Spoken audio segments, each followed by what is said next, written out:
Hi అండి, అందరూ ఎలా ఉన్నారు? ఈ పాల ప్యాకెట్ ఏంటా అని చూస్తున్నారా? దీనికి పెద్ద స్టోరీ ఉందండి.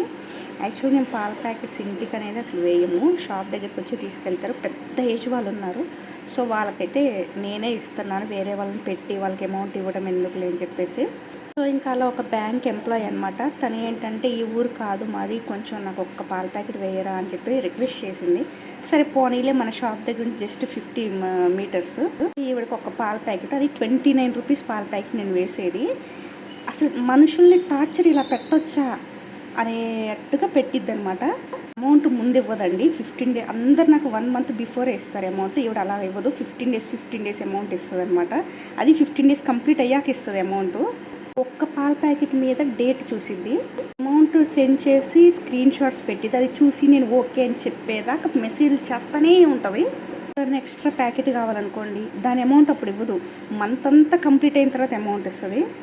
రోజైతే 10 రూపీస్ ప్యాకెట్ ఉంది, ఆ కీర్తి గారి మిల్క్ ప్యాకెట్, అది వేరా అని అడిగాను. ఏం చెప్పాలో తెలియక లేదండి అని చెప్పాను. ఒక మనిషిని ఇలా కూడా టార్చర్ పెట్టవచ్చా అనే విషయం ఈవెన్ చూసాకే నాకు తెలిసింది. ఓహో, ఇలా కూడా చేయొచ్చు. ఎక్స్ట్రా ప్యాకెట్ కావాలనుకోండి, నైట్ 12:30కి కూడా కాల్ చేసింది నాకు, రేపు ఒక ఎక్స్ట్రా ప్యాకెట్ కావాలి అని.